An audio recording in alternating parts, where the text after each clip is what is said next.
Dear Journal. Well, I did it.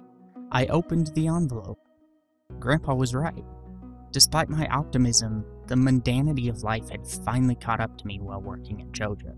Day in and day out, I would wake up and head for Joja. My fingers would stroke those cold keys, and my heart would sink deeper and deeper.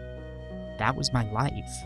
Nothing but writing business reports and coasting. Was my life. Not anymore. Apparently, Grandpa had left me a farm all those years ago. It's a place he claimed he'd found himself and his happiness. So I decided to throw caution to the wind and do the same. I left without a single word to anyone. Not that there was anyone around who would even care. I don't know anything about farming, but I guess I'll have to learn. After all, I'm already on the bus, minutes away from my new home. The farm is located in Pelican Town, in a small area known as Stardew Valley. To say it's off the beaten path would be an understatement. I'm excited. I'm scared. Terrified, actually. But I'm also ready for something new. I'm ready to be happy again. So my first day in Stardew Valley is over, and boy am I exhausted. As soon as I arrived yesterday, a woman named Robin was there to greet me. She brought me to the farm, if you can call it that. It's more like an overgrown mess. Funny that the mayor, one of my grandpa's old friends, Lewis, gave me some seeds to start planting as a gift.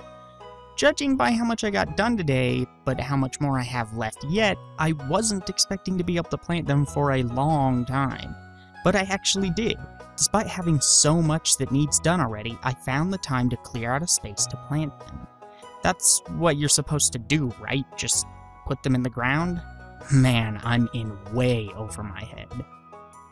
After I'd absolutely worn myself out, I decided to take some time to walk around town. I met a few of the people that live here, like Robin's husband, Demetrius, who's a scientist, and a guy who lives in a tent nearby known as Linus. Not sure why he chooses to live that way, but he seems nice nonetheless.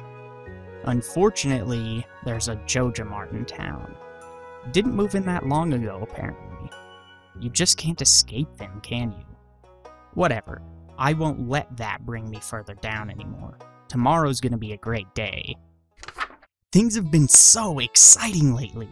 I've met quite a few of the other people in town for starters, like Jody, her son Vincent, his teacher Penny, and several more. Everyone's so warm and alive here. Even George, who's probably the grumpiest old man you'll ever meet. But you want to know something that's even more amazing? My seeds! They're actually growing!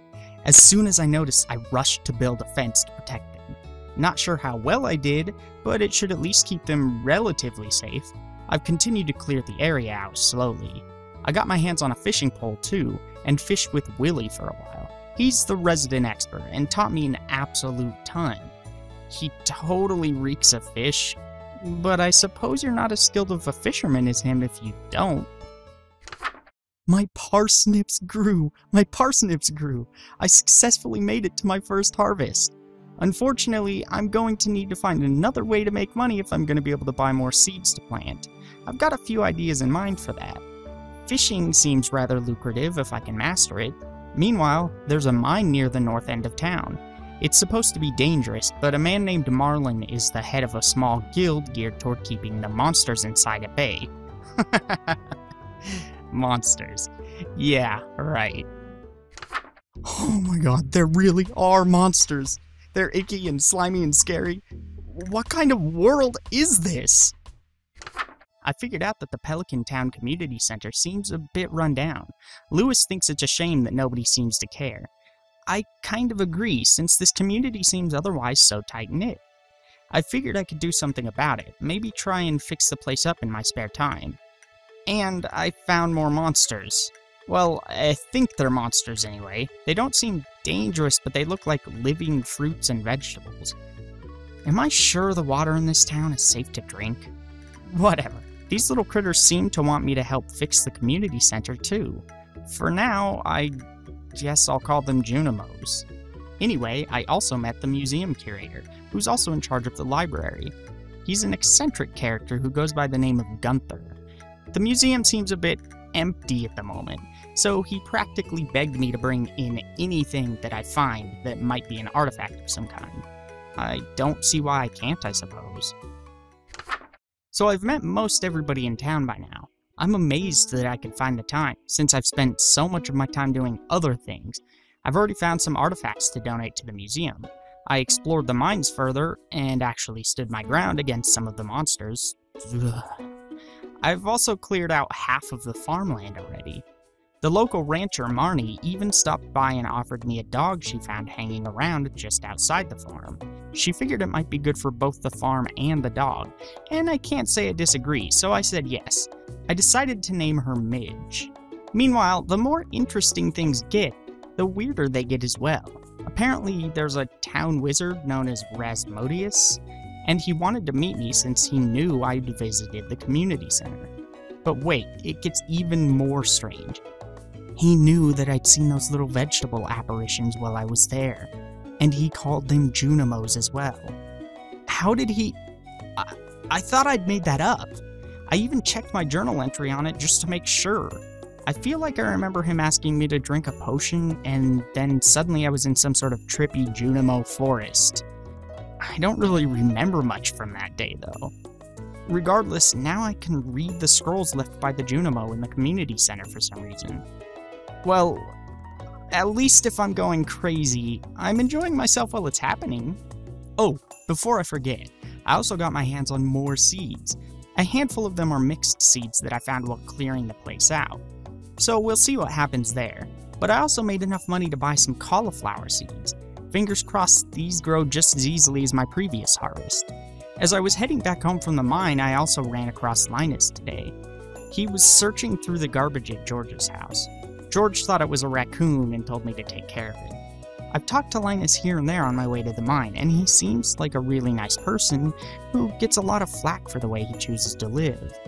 I don't think there's a problem with what he's doing, but if others do, it can't be helped. Linus thanked me for the understanding.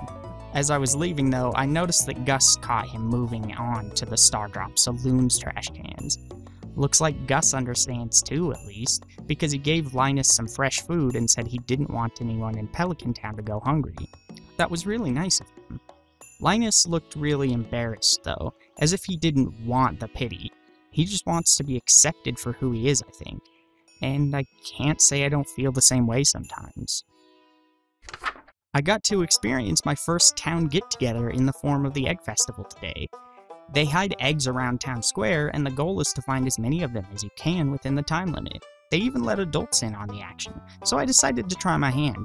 Apparently I'm really good at finding eggs, because I won. Since the Egg Festival, I've been really hard at work.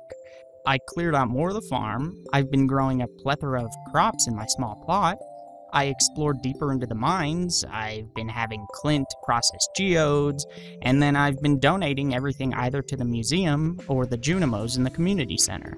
While I was stopping by Pierre's general store today to buy more seeds, Morris, the representative from Joja, stopped by. In the middle of the store, he asked everyone for a moment of their time, before then offering 50% off coupons for Joja Mart products. What nerve you have to undercut your competition in such a sick and disgusting way in the middle of their store.